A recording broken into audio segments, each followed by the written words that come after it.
জনগণকে বোঝাতে হবে যে জুলাই সনদ বাস্তবায়নের নামে সংসদীয় সংবিধান সংশোধন কমিটির নামে একটি গণপ্রতারণার উদ্যোগ গ্রহণ করা হয়েছে। আমরা দৃঢ় প্রতিজ্ঞ এবং আমরা জানি অধিকাংশ বাংলাদেশের মানুষ আমাদের সাথে আছেন। গণভোট যেভাবে হয়েছে, যেইভাবে হয়েছে, সেই অক্ষরে অক্ষরে পালন হবে, হয় সংসদের ভিতরে নাহলে জনগণ নিয়ে আরেকবার রাজপথে ইনশাআল্লাহ, কিন্তু হবে এই বাংলার মাটিতে ইনশাআল্লাহ। আমরা জান দেব কিন্তু জুলাই দেব না, হয় মাতৃভূমি না হয় মৃত্যু। যখন আল্লাহ আমাকে অন্ধকার ঘর থেকে আবার দুনিয়ার আলো দেখানোর সৌভাগ্য দেন,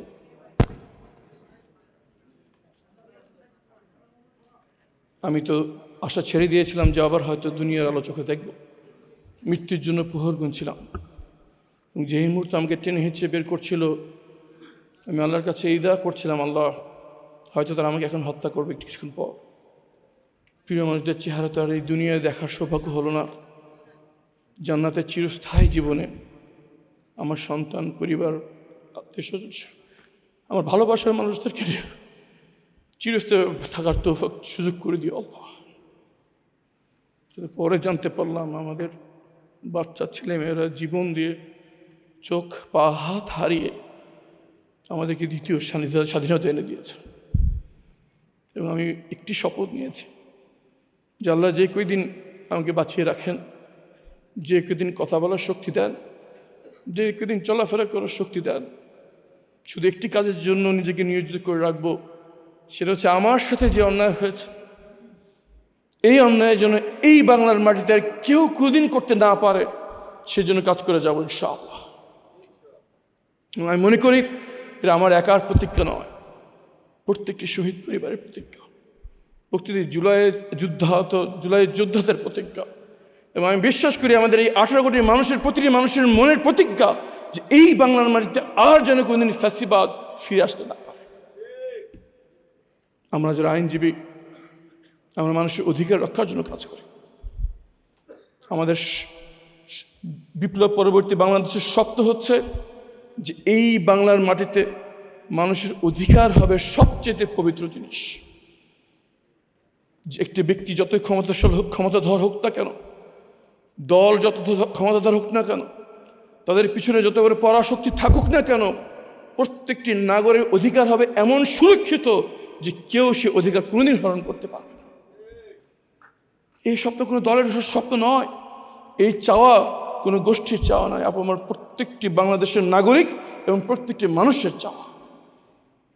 এবং এই চাওয়াকে বাস্তবায়ন করার প্রথম যে পদক্ষেপটি গ্রহণ করা হয়েছিল সেটা হচ্ছে জুলাই সনদ, এবং সেটা বাস্তবায়ন করার জন্য গণভোট। কিন্তু আমরা দেখতে পাচ্ছি যেই হঠকারিতা এই জুলাই গণভোট বাস্তবায়ন হচ্ছে, শুধু সাধারণ মানুষ বা অন্যান্য রাজনৈতিক দল নয়, আমি হলফ করে বলতে পারি সরকার দলের অনেক শিক্ষিত এবং নিরপেক্ষ সৎ মনের অধিকারী অনেকে আমাকে ব্যক্তিগতভাবে বলেছেন যে দলের এই ইউটার্ন আমরা সমর্থন করি না। ভাইয়েরা আমার, জনগণের ভিতরে কিছুটা ভ্রান্তি কাজ করছে। অনেকে বুঝতে পারেন না সংবিধান সংশোধন আর সংস্কারের মধ্যে পার্থক্য কি। একটি কমিটি করলো, আমরা জুলাই সনদ গণভোট বাস্তবায়ন চাই, কিন্তু কমিটির সদস্য আমরা কেন হলাম না? এই বিভ্রান্তি দূর করার দায়িত্ব আমাদের আইনজীবীদের। জনগণকে বোঝাতে হবে যে জুলাই সনদ বাস্তবায়নের নামে সংসদীয় সংবিধান সংশোধন কমিটির নামে একটি গণপ্রতারণার উদ্যোগ গ্রহণ করা হয়েছে। আমরা দৃঢ় প্রতিজ্ঞ এবং আমরা জানি অধিকাংশ বাংলাদেশের মানুষ আমাদের সাথে আছেন। গণভোট যেভাবে হয়েছে, যেইভাবে হয়েছে, সেই অক্ষরে অক্ষরে পালন হবে, হয় সংসদের ভিতরে নাহলে জনগণ নিয়ে আরেকবার রাজপথে ইনশাআল্লাহ, কিন্তু হবে এই বাংলার মাটিতে ইনশাআল্লাহ। আমরা জান দেব কিন্তু জুলাই দেব না, হয় মাতৃভূমি না হয় মৃত্যু। আসুন এই আন্দোলনে আমরা আইনজীবীরা অগ্রভূমিকা পালন করি, অগ্রভাগে আমরা থাকি, জনগণকে বুঝাই যে এই জনগণের অধিকার আদায়ের আন্দোলন শুধু 5 বছরের নয়, 50 বছরের বাংলাদেশ গঠনের প্রথম পদক্ষেপ। আরেকটি আন্দোলনের জন্য আমাদের প্রস্তুতি নিতে হবে এবং আন্দোলনের সম্মুখভাবে থাকবো আমরা আইনজীবীরা ইনশাল্লাহ। আসুন সবাই মিলে করি নতুন বাংলাদেশ। আসসালামু আলাইকুম রহমতুল্লাহ বারকাতুহু। যারা গণতন্ত্রের দোহাই দিয়ে ক্ষমতায় আসেন, আসার পর তারা পূর্বের গণতান্ত্রিক যে ভূমিকা সেটা ভুলে যান এবং আবার স্বৈরাচারের প্রতি ধাবিত হন। এইভাবেই পৃথিবীতে স্বৈরাচারের জন্ম হয়েছে।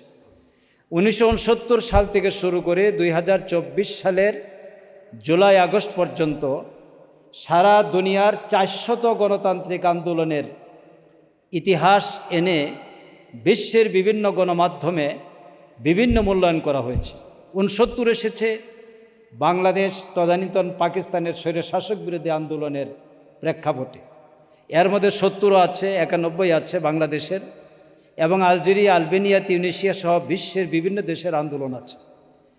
কিন্তু একটি আন্দোলন, যে আন্দোলনের মূল্যায়ন করা হয়েছিল ভিন্নভাবে, সেটা হচ্ছে বাংলাদেশের তরুণ যুব সমাজ বৈষম্য বিরোধী আন্দোলনের জন্য মাঠে নেমে এসেছিল এবং পরবর্তীতে স্বৈরাচারী ব্যবস্থা বিরুদ্ধে গোটা দেশের জনগণ ঐক্যবদ্ধ হয় এবং স্বৈরাচারী ব্যবস্থার উৎখাতের জন্যই তারা রাজপথে রক্ত দিয়েছে। প্রশ্নটা হচ্ছে, এই আন্দোলনটা শেষ পর্যন্ত সফল হয়েছিল স্বৈরাচারী ব্যবস্থার বিরুদ্ধে গোটা জাতির ঐক্যবদ্ধ হওয়ার মাধ্যমে।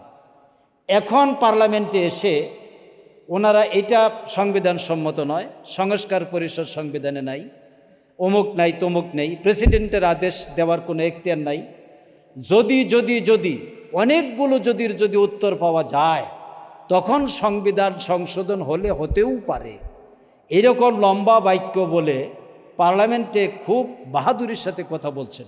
ওনারা কোথায় ছিলেন 24শে জুলাইয়ের আগে? তাদের অস্তিত্ব তো খুঁজে পাওয়া যায়।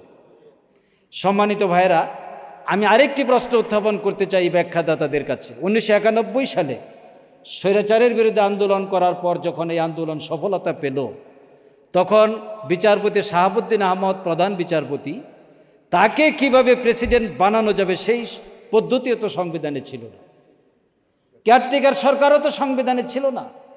কিন্তু ইট ওয়াজ এ সোশ্যাল কন্ট্রাক্ট, পলিটিক্যাল আন্ডারস্ট্যান্ডিং, গোটা জাতি এক হয়েছে। সুতরাং তার প্র্যাকটিসটা আপনারা করেছেন।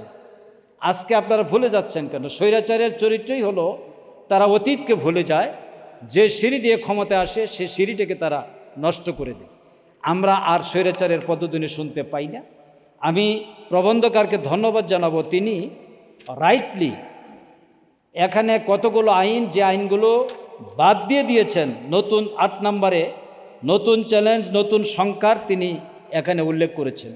তার মধ্যে একটি হচ্ছে সুপ্রিম কোর্টের বিচারক নিয়োগ অধ্যাদেশ 2025, এটা বাতিল করে দেওয়া হয়েছে।